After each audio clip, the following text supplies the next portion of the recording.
I am your DM Bonny, and I'm glad to see you found your way back to Pokemon Cross D&D, a series where we'll explore story through character design pulling from two of my favorite obsessions. However, you must be wary, traveler, as there are spoilers ahead, so be sure to check out last week's session to get caught up on all the lore.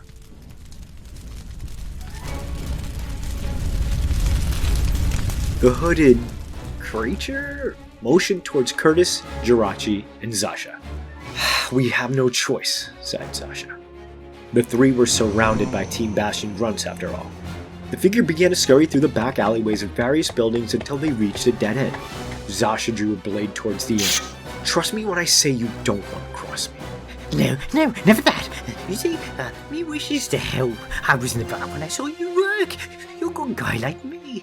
The creature reached out to the brick wall, and just like that, a doorknob manifested in their hand. Right this way? Zazha looked down at Curtis, and with her sword drawn, guided the boy in. A decadent hall awaited them in a space that betrayed the outside of the building. Various relics and treasures adorned the walls of the dimly lit space that led towards an open door. The stranger took the lead, following the path towards the light that peered from the opening. Little one, the crystal smells. The crystal ball, of course, smells delicious. I smelled it at the tavern. You say Maze loves crystals more than anything in the world, actually. The crystals are beautiful and tasty and so cute and... Sableye! Sableye, the eye-piercing shadow. An ever-curious and studious thief, Sableye has been living in the streets their whole life. Despite their difficult upbringing, they have a kind heart and a childlike wonder that guides their morality. That said, they are incredibly deadly when feeling anxious or threatened. An avid lover of anything shiny, Sableye collects all sorts of gems and sparkling trinkets. They carry a giant rupee on their back, a form of currency from a far-off land. While it paints a large target on their back, it also works as a great shield. They prefer to use sharpened crystals as daggers, but hesitates to throw them as knives.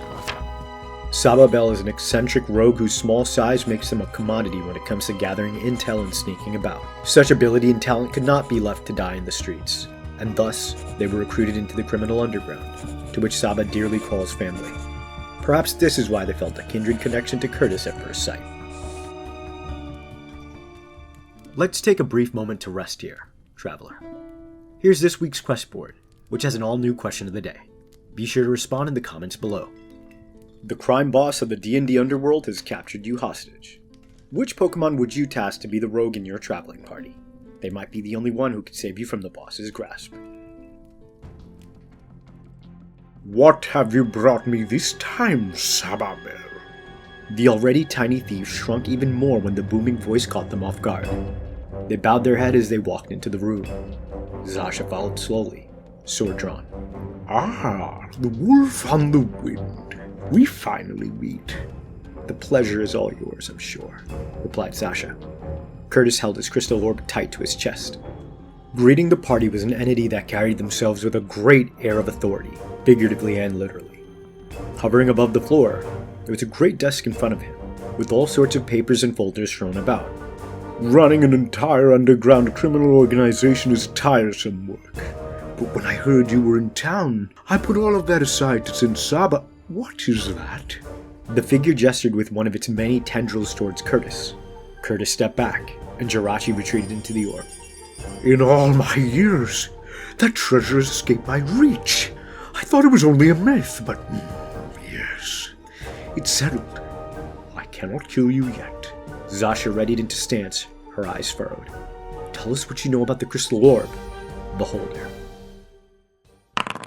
Xanathar, the dawn of the underworld. A ruthless figure known throughout the land as the Beholder.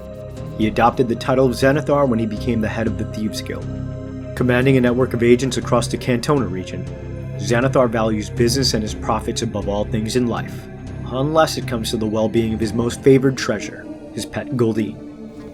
Xanathar has long left his adventuring days behind, and since having become a pseudo-political figure, lives his life in extreme solitude. Despite being constantly flanked by bodyguards, his access to rare magical items and weapons make him a deadly foe on his own should danger find him. Although he lusts after the crystal orb, Even a mob lord knows the perils of intruding on the plan set by fate, and allows Curtis and the others to move safely through his halls and city so that the world may live another day, and that Xanathar's Thieves Guild can continue to chase after their glorious purpose: profit.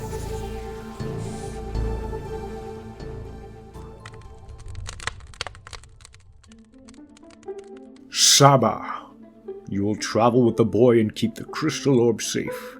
Should it fall in the wrong hands, there might be no world to speak of that I can control from the shadows. Once you've fulfilled your duty, boy, I will pry that crystal orb from your corpse to add to my collection.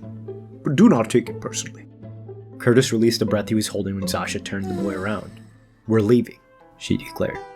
The party, now 4 deep, retreated into the world above, moving through alleyways to find an inn when the familiar marching of Team Bastion echoed throughout a main street.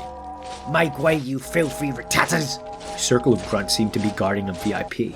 Walking behind her was an individual slinking with odd movement, when all of a sudden, a sharp turn of their neck made direct eye contact with the boy. Thank you, Traveler, for joining me on today's adventure.